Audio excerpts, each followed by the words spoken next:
Hello hello, ಹಾ ಮಾವ, ಎಲ್ಲಿದ್ದೀರಾ? ನನ್ ಫ್ರೆಂಡ್ ಜೊತೆ ಇದ್ದೀನಿ. ನಾನು ಇವಾಗ ಬಸ್ ಸ್ಟಾಪಿಗೆ ಬಂದೆ ಹಾಸ್ಟೆಲ್ ಇಂದ. ಇನ್ನು ಮಾತಾಡ್ಸ್ಕೊಂಡು ಹೋಗ್ತೀನಿ, ಬರ್ತೀರಾ? ಬಂದೆ ಅಲ್ಲೇ ಇರು. ಹಾ ಸರಿ, ಬನ್ನಿ, ನಾನು ಕಾಯ್ತಾ ಇರ್ತೀನಿ. ಎಲ್ಲಿಗೋ ಏನು ಮತ್ತೆ ಮಗಳು ಬಂದವಳಂತೆ, ಬಾವಾಗ ಮಾತಾಡ್ಸ್ಕೊಂಡ್ ಬರೋಣ. ಬಚ್ಚಿ ಒಂದ್ ನಿಮಿಷ ಇರು, ಚಾಕ್ಲೇಟ್ ತಗೊಂಡ್ ಬರ್ತೀನಿ. ಎಲ್ಲವಳೆ ಗೊತ್ತಿಲ್ಲ ಕಣ, ತುಂಬಾ ದಿವಸ ಆಯ್ತು ಅವಳ ನೋಡಿ. ಮಚ್ಚಿ ಇಲ್ಲೇ ಅವಳೆ ನೋಡ ನಿಮ್ಮ ಅತ್ತೆ ಮಗಳು. ಹೇ ಮಾವ, ನಾನು ಇಲ್ಲಿದ್ದೀನಿ.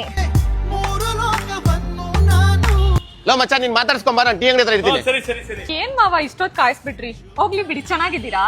ನಾನ್ ಚೆನ್ನಾಗಿದ್ದೀನಿ, ನೀನ್ ಚೆನ್ನಾಗಿದ್ಯಾ? ಹಾ ಮಾವ. ಆದ್ರೂ ಹಾಸ್ಟೆಲ್ ಇದ್ದಾಗ ಒಂದ್ ಫೋನು ಮಾಡಲ್ಲ, ಮೆಸೇಜ್ ಮಾಡಲ್ಲ. ಊರಿಗೆ ಬಂದಿದ ತಕ್ಷಣ ಮಾವ ನೆನ್ಪಾಗೋಯ್ತಿವಾ? ನಾನು ಏನ್ ಮಾಡ್ಲಿ ಮಾವ, ಹಾಸ್ಟೆಲ್ ಅಲ್ಲಿ ಫೋನ್ ಯೂಸ್ ಮಾಡಕ್ ಬಿಡಲ್ಲ. ಅದಕ್ಕೆ ತಾನೇ ಊರಿಗೆ ಬಂದಿದ ತಕ್ಷಣ ಫಸ್ಟ್ ನಿನಗೆ ಫೋನ್ ಮಾಡಿರೋದು.